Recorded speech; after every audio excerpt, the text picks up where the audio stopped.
Nadagdagan pa ang usap-usapan sa inaabangang serye na sigabo matapos kumpirmadong umatras ang veteranong aktor na si Roy Vinzon, na una nang napabalitang kabilang sa powerhouse cast nito. Marami ang na-excite sa posibilidad ng kanyang pagganap, kaya naman ikinagulat ng ilan ang bigla ang pagbabago. Ayon sa mga nakalap na impormasyon, pinili ni Roy na mag-back out sa proyekto upang tanggapin ang mas personal na oportunidad ang makasama ang kanyang anak na si Anton Vinzon sa seryeng Kamao.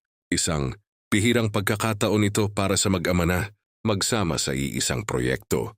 Kaya hindi na raw ito pinalampas ng aktor. Para kay Roy, mas matimbang ang halaga ng bonding at collaboration nilang mag-ama kaysa sa anumang proyekto, gaano man ito kalaki. Sa industriya kung saan madalas ay hiwa-hiwalay ang schedules, hindi madalas mangyari ang ganitong pagkakataon, kaya't agad niya itong pinili. Samantala, hindi maikakaila na malaking kawalan ng kanyang pag-alis sa Sigabo. Kilala si Roy sa kanyang matitinding karakter at malalim na pag-arte, kaya inaasahan sana ng marami na magdadala siya ng dagdag na bigat at kredibilidad sa serye. Dahil dito lalong naging usap-usapan kung sino ang ipapalit sa kanyang role at kung paano maaapektuhan ang kabuuang daloy ng kwento.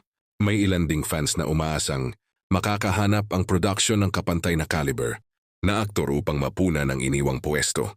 Sa kabilang banda, mas lalo namang tumaas ang anticipation para sa Kamao, lalo na't makikita ang real-life chemistry ni Roy at Anton sa screen.